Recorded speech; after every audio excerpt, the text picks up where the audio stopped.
Bismillahirrahmanirrahim. Assalamualaikum warahmatullahi wabarakatuh. Perkenalkan, nama saya Ruki Lamensaki, NIM 1202051434, Prodi Ekonomi Syariah, Angkatan 2020, Kelas A, Mata Kuliah Studi Hadis, Kampus UIN Suskariau, Dosen Pengampu Dr. Muhammad As-Subli, SHI, MSI. Tugas ini saya buat untuk melengkapi tugas studi hadis. Dan pada kesempatan kali ini saya akan sedikit menjelaskan tentang adab ke masjid. Identitas buku, judul Islam dan Kebudayaan Melayu Nusantara, penulis Dr. Muhammad As-Subli, SHI, MSI, penerbit Dewan Dakwah Islamiyah Indonesia, tempat terbit Jakarta, tahun terbit 2018, tebal buku 320 halaman, terdiri dari 8 bab. Referensi dari penjelasan ini itu diambil dari buku Islam dan Kebudayaan Melayu Nusantara, yaitu pada bab 3 tentang khazanah masjid bersejarah bumi Berazam. Adab masuk masjid, yang pertama yaitu berwudu dari rumah dan bukan di masjid. Yang kedua, gunakan pakaian yang sopan dan suci.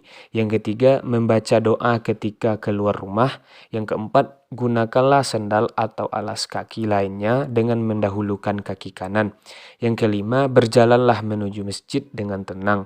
Yang keenam, membaca doa ketika menuju masjid. Yang ketujuh, sesampai di masjid, lepas sandal atau alas kaki lainnya mendahulukan kaki kiri. Yang kedelapan, masuk masjid mendahulukan kaki kanan. Kesembilan, berdoa ketika masuk masjid. Yang kesepuluh, sholat tahiyatul masjid. Yang kesebelas, mendekati sutrah. Adab masuk masjid. Yang pertama yaitu berwudu dari rumah dan bukan di masjid. Terdapat banyak dalil yang menunjukkan bahwa keadaan yang sesuai dengan sunnah berwudu di rumah dan bukan di masjid.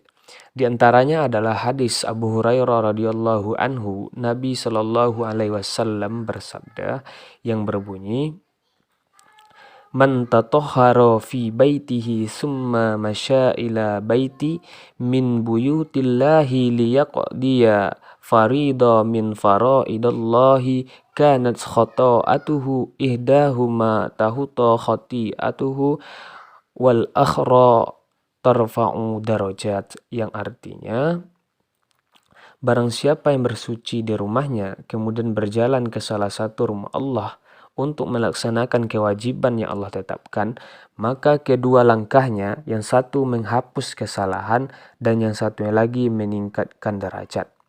Yang kedua yaitu gunakan pakaian yang sopan dan suci. Allah Subhanahu wa taala berfirman, A'udzubillahi minasyaitonirrajim, Bismillahirrahmanirrahim. Ya bani Adam, khuzu zinatukum inda kullil masjid. Ya artinya, wahai Bani Adam, gunakanlah perhiasan kalian setiap kali menuju masjid.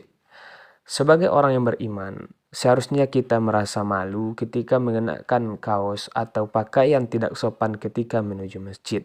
Sementara kita tahu kita akan menghadap Sang Pencipta. Yang ketiga yaitu membaca doa ketika keluar rumah. Di antara doa yang disyariatkan adalah Bismillahi tawakkaltu 'alallahi la haula wala quwwata illa billah. Dengan nama Allah aku bertawakal kepada Allah, tiada daya dan kekuatan kecuali dengan Allah.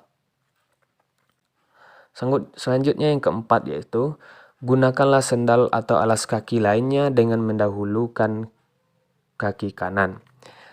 Dari Aisyah radhiyallahu anhu, beliau mengatakan, Nabi Shallallahu alaihi wasallam suka mendahulukan yang kanan ketika memakai sandal, mengakhiri rambut, bersuci dan yang lainnya. Hadis riwayat Ahmad dan yang lainnya. Yang kelima, berjalanlah menuju masjid dengan tenang. Di samping itu, dengan berjalan dengan tenang, kita akan mendapatkan banyak pahala karena setiap langkah kaki kita itu dicatat sebagai pahala dan menghapus dosa. Di antara hikmah larangan terburu-buru ketika sholat agar kita tidak ngos-ngosan ketika melaksanakan sholat, nafas tersengah-sengah ketika sholat bisa menyebabkan sholat kita menjadi sangat terganggu dan tidak khusyuk. Yang keenam, membaca doa ketika menuju masjid. Membaca doa ketika menuju masjid. Doa yang diajarkan Nabi Shallallahu Alaihi Wasallam ketika menuju masjid sangat bervariasi. Ada yang panjang dan ada juga yang pendek. Sebagian ulama menganjurkan agar dibaca semuanya sehingga kita mendapatkan semua keutamaan dalam doa tersebut. Tetapi bagi yang kesulitan menghafalkan semua, bisa menghafalkan yang pendek saja, berulang-ulang. Di antara doa yang diajarkan Nabi Shallallahu Alaihi Wasallam adalah Wahabbuli nurin ala nurin. Berikanlah aku cahaya di atas cahaya. Kemudian yang ketujuh adalah sesampai di masjid lepas sendal atau alas kaki lainnya mendahulukan kaki kiri. Agar kita tetap bisa masuk masjid dengan kaki kanan. Setelah melepas sendal, kaki jangan langsung diinjakkan ke lantai masjid, tetapi diinjakkan dulu ke tanah atau ke sendal kiri yang sudah dilepas. Kemudian naiklah ke lantai masjid dengan kaki kanan. Yang kedelapan, masuk masjid mendahulukan kaki kanan. Para ulama mengatakan semua kegiatan yang baik dianjurkan mendahulukan bagian tubuh yang kanan, termasuk dalam hal ini adalah mendahulukan kaki kanan ketika masuk masjid. Yang kesembilan, berdoa ketika masuk masjid. Ada banyak doa yang diajarkan Nabi Shallallahu Alaihi Wasallam dan sekali lagi sikap yang tepat adalah diamalkan semuanya. Dan salah satu doanya adalah Allahumma ftahli abawaba rahmatik. Selanjutnya yang ke-10 yaitu salat tahiyatul masjid apabila masih ada waktu untuk melaksanakannya.